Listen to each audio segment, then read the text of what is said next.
तो जैसे देखिए आप लोग का एमएस एक्सेल बारे में बताया जा रहा है इंट्रोडक्शन। एमएस एक्सेल ठीक। तो एमएस एक्सेल क्या है आपका ना? तो एमएस एक्सेल का फुल फॉर्म होता है माइक्रोसॉफ्ट एक्सेल।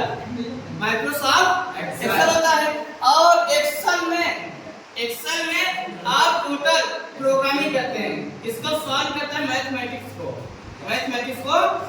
सॉल्व करता है। तो इसमें जो एक्सेल है, एक्सेल में बहुत बेहतरीन आप जो ना प्रोग्राम तैयार कर सकते हैं।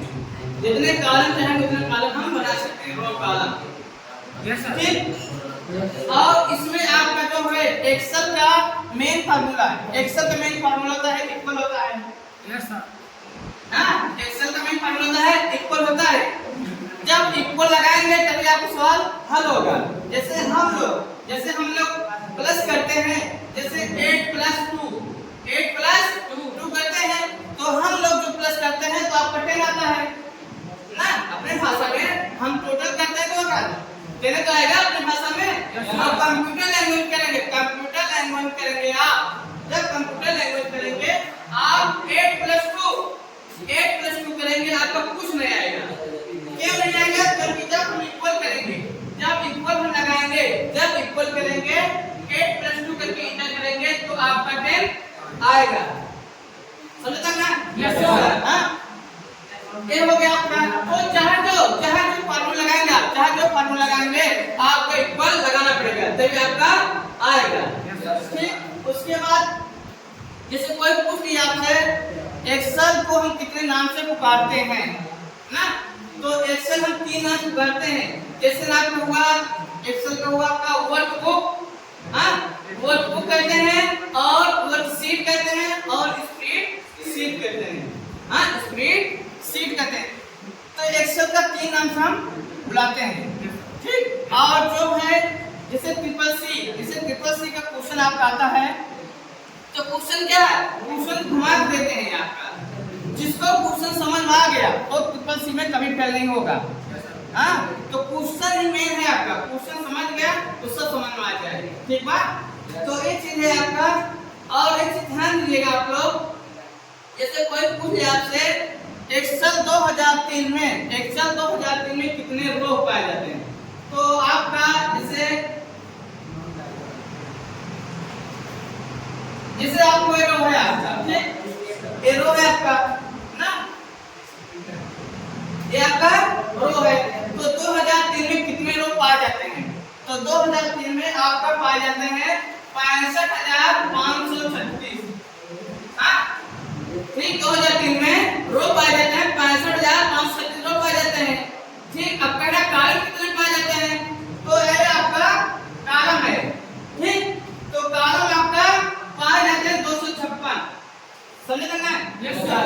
जैसे सीढ़ी होता ना, सीढ़ी से मतलब आपका बनता है यस सर ना, पीछे खाने बना दिए ठीक। इसी को हम रो कहते हैं, इसको रो कहेंगे ठीक। और ये आपका कॉलम हो जाएगा। समझता नहीं? यस सर ठीक। उसके बाद जैसे कोई पूछ आपसे 2007 में कितने रो पाए जाते हैं, कितने कॉलम पाए जाते हैं, तो आपका जो 2007 में आपका है 10,48,576। 2007 में रो पाए जाते हैं 10,48,576। 10,48,576 आपका रो पाए जाते हैं। और कॉलम 2007 में कॉलम आपको पाए जाते हैं 16,384। 16,384 आपका कॉलम पाए जाते हैं ना। समझ नहीं आता? Yes sir. जैसे आप कोई भी टीचर पूछ लिया आपसे, कह दिया 2007 में कितने रो कॉलम पाए जाते हैं, तो 2007 में रो आपका पाए जाते हैं 10,48,576 रो पाए जाते हैं ठीक। और कॉलम आपका हो जाएगा 16,384 पाए जाते हैं। Okay yes sir. फिर जैसे कोई कह दिया एक वर्कबुक में कितनी वर्कशीट पाई जाती है? एक वर्कबुक में कितनी वर्कशीट पाई जाती है? मतलब कि जैसे आप एक्सेल ओपन करते हैं तो एक ही तो वर्कबुक रहता है आपका ना। जब आप एक्सेल ओपन करते हैं तीन सीट आपका दर्शाता है, तीन सीट दर्शाता है।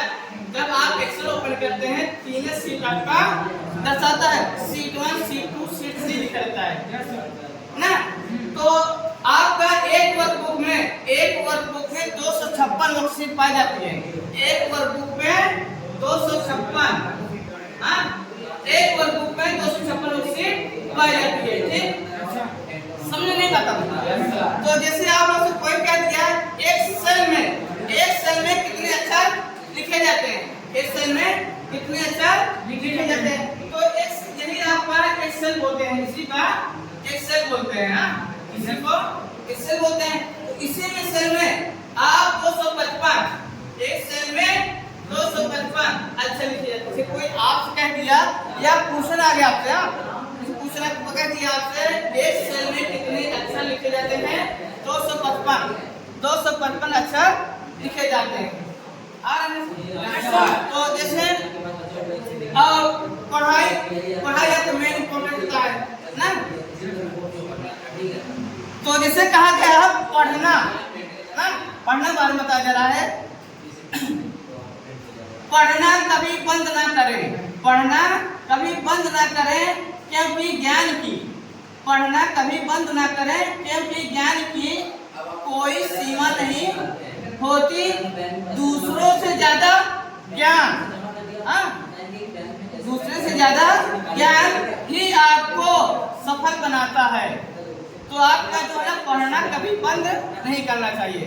कि भाई पढ़ना, देखिए चाहे बुढ़ा जा पढ़कर तभी ज्ञान बनना तो नहीं है। यहाँ पे देखना चाहिए बैंक वाले मिलते हैं, कहा दिन आओ पढ़ा दे ना। तो पढ़ने की कोई उम्र नहीं होती है, पढ़ने की कोई उम्र नहीं होती है। ठीक है, चाहे जब आप पढ़ाई करिए, चाहे आप कोई पढ़ लिख सकते हैं। तो ठीक, पढ़ना कभी बंद मत करिएगा। ठीक, ओके, थैंक यू।